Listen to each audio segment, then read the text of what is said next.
수천 년 동안 몽골인들은 유목민 생활을 한 반면 한국인은 농경사회 아래 자랐는데 다른 환경에서 살아온 두 민족이 이렇게나 강한 동질감을 느끼는 것은 결코 우연이 아닙니다. 두 민족 모두 몽골 반점을 가지고 태어난 알타이 어족입니다. 알타이 산맥은 러시아, 카자흐스탄, 몽골, 중국의 국경이 접하는 곳으로 아시아 북동쪽 끝에서 중앙아시아까지 이어져 있습니다. 우리의 조상이 바로 이곳에서 왔다는 증거들은 여러 가지가 있는데 그중 핵심이 바로 경주에서 출토된 금관, 황금보검, 기마인물형 토기, 그리고 천마도가 그려진 자작나무가 시베리아산인 것으로 밝혀졌습니다. 자, 그런데 우리의 한민족 몽골이 최근 중국 때문에 큰 위기를 맞고 있습니다. 현재 몽골의 수도인 울란바토르에서는 수많은 몽골 시민들이 거리로 뛰쳐나와 이렇게 소리치고 있습니다. 중국 공산당은 내몽골에서 문화학살을 중단하라 라고 말이죠. 심지어 미국 백악관 홈페이지에 청원 코너에서도 같은 내용이 올라왔는데요. 내용을 보시면 중국 정부는 2020년 9월부터 몽골의 강제적인 변화를 시도해왔다.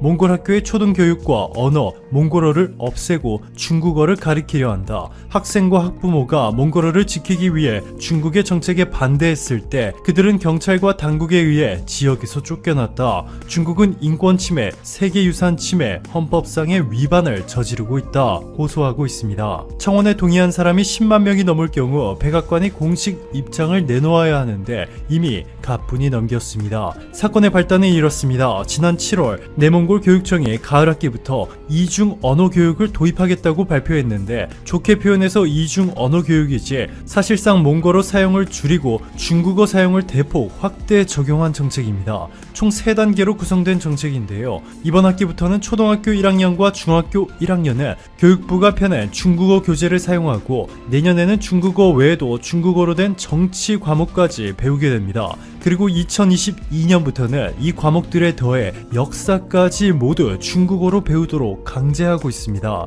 그동안 중국의 소수민족은 각기 자신들의 언어를 사용해 언어와 역사 등의 교재를 편찬하고 가르쳐왔는데 이 문화를 완전히 없애버리겠다는 것이죠. 이번뿐만이 아닙니다. 몽골의 전체 수출 중 무려 82.5%가 중국인 만큼 중국에 대한 경제 의존도가 크다 보니 이를 이용해 몽골을 압박하고 있는데 중국은 몽골과 갈등을 겪을 때마다 화물비 징수 그리고 광산 전기 공급까지 차단하는 등 온갖 방법들을 동원해 보복에 나섰습니다.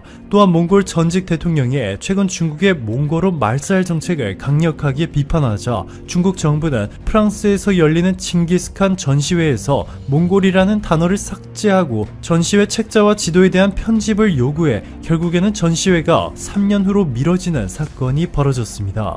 칭기스칸은 아직까지도 모든 몽골인들의 영웅인 만큼 몽골인들의 자존심을 완전히 짓밟아버린 행위죠. 이렇게 오랫동안 중국에 시달려온 몽골이 엄청난 결단을 내리기 시작했습니다. 최근 몽골에서는 그동안 오랫동안 논의되어온 한국-몽골 연합국가 설립에 대해 매우 긍정적으로 검토하고 있는 것으로 전해졌습니다. 비록 땅은 떨어져 있지만 하나의 경제체제와 정치제도로 일원화시킨다는 것인데 몽골은 주변국인 중국과 러시아와는 달리 아시아에서 손꼽히는 민주국가이기 때문에 가능한 일입니다. 게다가 몽골의 면적은 156만 제곱킬로미터로 대한민국의 15배가 넘는 크기를 자랑하지만 인구수는 318만 명으로 경제 발전의 기회가 부족한 상황입니다. 이 때문에 비슷한 문화를 가지고 있으면서도 세계 최고의 기술력과 거대 자본을 보유한 국가의 도움이 절실한데요. 몽골 입장에서는 한국이 완벽한 파트너입니다. 이에 몽골 지도부가 한국-몽골 국가연합론을 제시했다는 놀라운 소식이 전해졌습니다.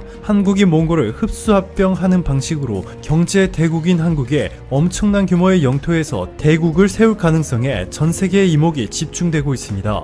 이미 몽골 지도부 내에서는 오래전부터 길게는 수십 년의 시간을 두고 한국과 우호적인 관계를 증진시키면서 국가연합을 추진할 필요가 있다 라는 구상이 제기되어 왔는데 최근 들어 더 심도 있고 진지하게 논의가 시작된 것으로 전해졌습니다. 몽골을 흡수해 연합국이 설립되면 한국 입장에서도 그야말로 잭팟입니다. 경제적인 측면만 놓고 본다면 북한과 통일했을 때보다 훨씬 더 큰 경제적 이익이 예상되고 있는데요. 그 이유는 몽골이 세계 10대 자원 부국이기 때문입니다. 몽골은 구리 매장량 세계 2위, 석탄 매장량 세계 4위, 몰리브덴 매장량 세계 11위로 지하 광물 자원이 풍부하고 특히 중국이 유일하게 미국을 압박할 수 있는 휘토류, 전 세계 휘토류의 16%가 몽골에 묻혀 있습니다. 네이디듐, 프라세오디듐, 란탄, 이투듐, 가톨리듐 등의 휘토류는 하이브리드 자동차, 배터리, 스마트폰, 반도체, 디스플레이 등 모든 첨단 산업에서 사용되는 핵심적인 존재인데 중국이 전 세계 점유율 57.7%를 차지하고 있다 보니 미국뿐만 아니라 기타 선진국들도 공급이 끊길까 두려워하고 있습니다. 그런데 한국이 몽골의 휘토류까지 거머쥐게 되고 광물 자원도 확보하게 되면 그동안 광물 자원의 가격 변동으로 골머리를 썩던 한국의 제조업의 경쟁력이 아시아 국가들 중 최고로 거듭나는 일은 시간 문제입니다. 국내 정치인들도 이와 관련해서 중국의 반대만 없다면 가능하다라고 전했는데요. 오래전에 몽골은 몽골 제국 때부터 주변 수많은 국가를 점령했지만 특이하게도 고려는 부마국으로 삼고 연합관계를 구축했습니다. 그리고 이 고구려 몽골 연합, 여몽연합을 결성해 일본을 침략하기도 했습니다. 무려 2번씩이나 말이죠. 1차에서는 4만 명, 2차에서는 14만 명의 군사가 동원됐는데 당시 막부의 중심지이자 실질적인 수도였던 가마쿠라까지 정복하는 데는 실패했지만 하카다만에 상륙한 후 일본군을 패주시킨 기록이 있습니다.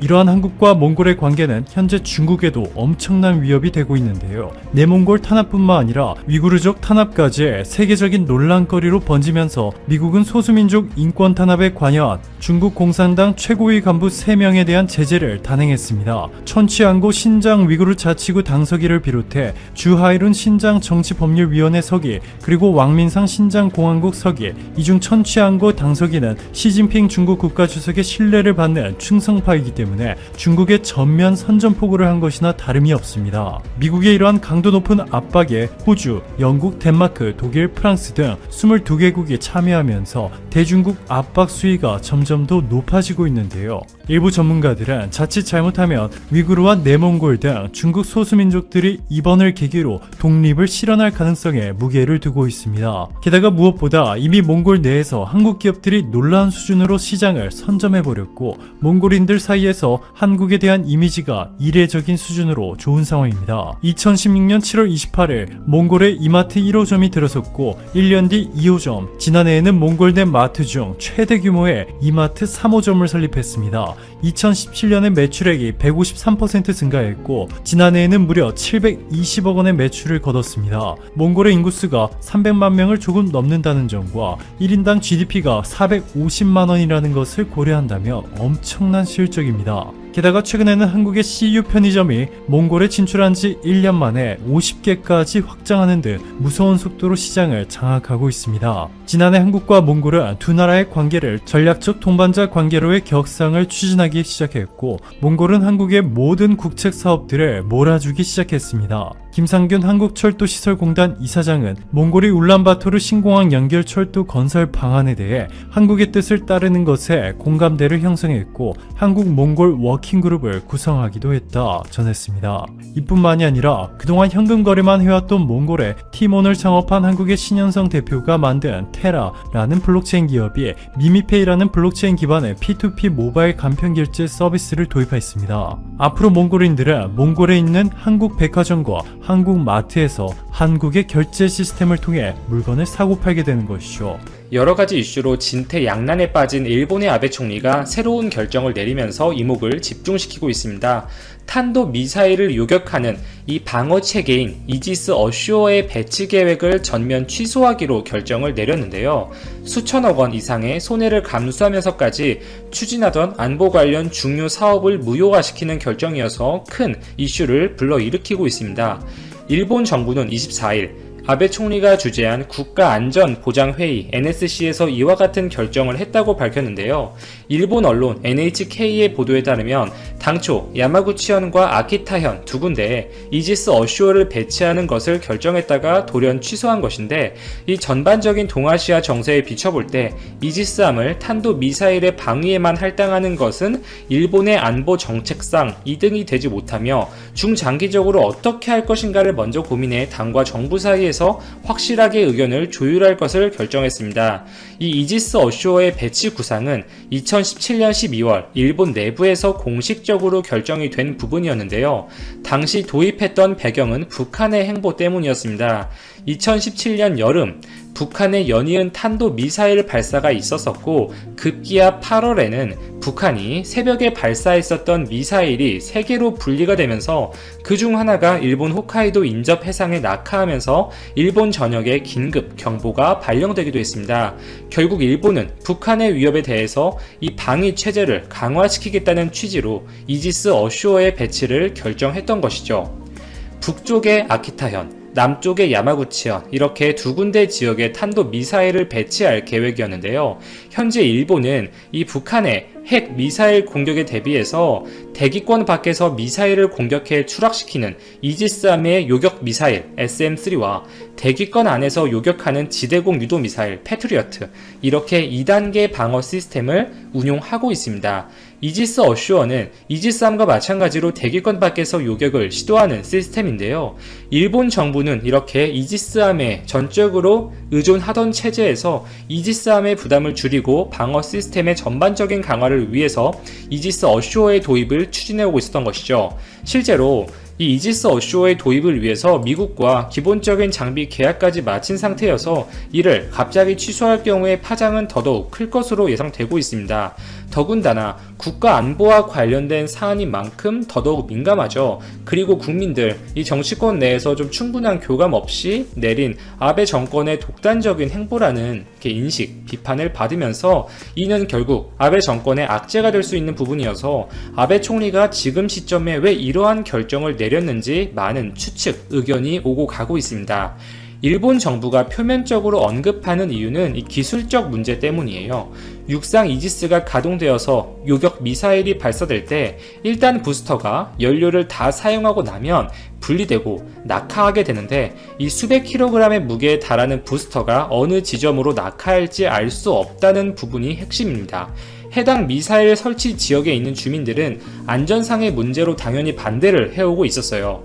기존의 일본 정부의 입장은 미국 측과의 이 소프트웨어 개발을 통해서 일단 부스터를 아키타현의 경우에는 바다에, 야마구치현의 경우에는 자위대 훈련장 내에 반드시 낙하시키겠다면서 이와 같은 이유로 주민들을 설득해오고 있었는데, 이러한 개발 과정이 순조롭지 않고 결국 사람이 있는 곳으로의 낙하 위험성을 완전히 해소할 수 없다는 결론에 도달했다, 이렇게 밝히고 있습니다. 또한 부스터 자체의 하드웨어 성능의 필요성까지 고려되어 대략 2조 원, 10년 이상의 추가 비용과 시간이 걸린다는 계산도 이렇게 밝혔습니다. 결국 이러한 부분들이 부담이 되어서 이지스 어쇼어의 배치를 취소했다고 밝힌 것인데요. 이 해당 사업에는 초기에 2조 원이 넘는 금액이 집행이 되었다고 해요. 수조 원이 들어가는 이 사업을 돌연 취소한 것에 대해서 많은 비난에 직면해 있습니다.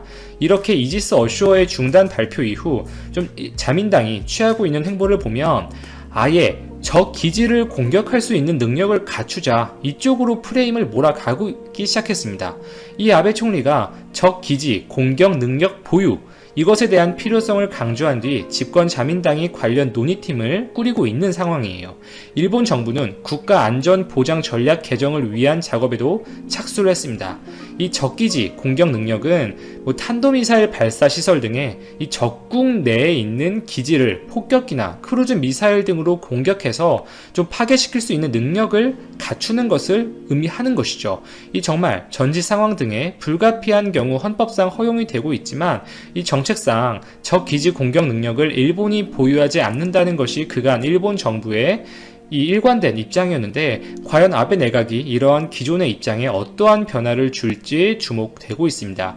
일각에서는 아베 총리가 지속해서 헌법 구조의 개헌 의지를 밝히고 있죠. 이 평화헌법이라고 불리는 헌법 구조, 구체적으로는 이 전쟁과 무력 행사를 일본이 영원히 포기한다는 내용을 담고 있고, 육해공군을 비롯한 전력 보유를 금지하고 국가의 교전권을 인정하지 않기로 한 내용을 담고 있습니다. 아베 총리의 지지율이 2차 집권 이후 최저치로 폭락하고 있는 상황 중에서도 여전히 아베는 이 내년에 개헌에 대한 임무를 완수하고 싶다, 이렇게 이야기를 하면서 개헌에 대한 의지를 계속 강조하고 있고, 결국 아베 총리는 이렇게 적의 기지를 먼저 타격할 수 있는 능력을 보유하는 쪽으로 좀 이슈를 걸면서 드라이버를 걸고 있습니다. 요 한 주간 북한의 행보가 예사롭지 않았죠. 남북 연락 사무소를 공격하면서 좀 한반도에 냉기류가 몰아치고 안보 이슈가 불거졌었는데, 이 시기를 이용해서 일본 아베 총리가 또 한 번 자국의 안보 논쟁에 불을 지핀 것입니다. 이미 2017년 북한의 핵미사일 도발을 활용해서 이 사학 스캔들로 당시 어려움에 빠졌었던 전국을 돌파했었던 아베 총리의 전례가 있던 만큼 지지율 반등을 위한 아베 총리의 정치적 노림수라는 평이 많이 나오고 있어요. 민감한 안보 논쟁을 촉발시켜서 이번 바이러스 사태에 좀 부실 대응과 이 차기 검찰총장의 내기, 이 마작 스캔들, 측근인 가와이 가스유키 전 법무장관 부부 구속 등의 연이은 악재가 터지고 있는 상황에서 이 국민들의 눈을 돌리려는 의도가 있다는 것이죠. 당초 이 도쿄 올림픽이 원래는 이제 개최가 되고 한창 그 기대감에 부풀어 있는 시기여야 맞는데, 이 도쿄 올림픽 역시 1년 연기가 되면서 아베 총리 입장에서는 이러한 정치적인 좀 압박을 빠져나갈 만한 구멍이 전혀 없어진 상태예요. 결국 안보 문제를 또 한 번 들고 나온 것이라고 봐야죠. 이 통상적으로 안보 문제가 터져 나오면 당연히 보수층은 결집되는 경향이 있습니다. 아베 총리와 자민당에 힘을 실어줄 수 있는 이슈인 것이죠.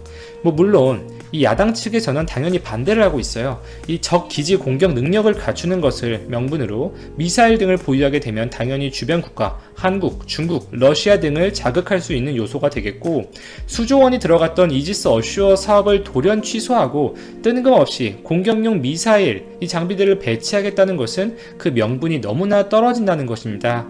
아베 총리의 좀 최후의 몸부림이라고 봐야 할 것 같습니다. 이 일본 언론들의 반응도 상당히 냉담하죠. 이렇게 레임덕에 벌써 들어갔다. 그리고 아베 총리의 후임으로 꼽히는 많은 인물들도 이렇게 활동을 시작한 상태예요. 일본에서 이 아베 내각을 지지하지 않고 재집권에 반대하는 여론은 갈수록 강해지고 있습니다.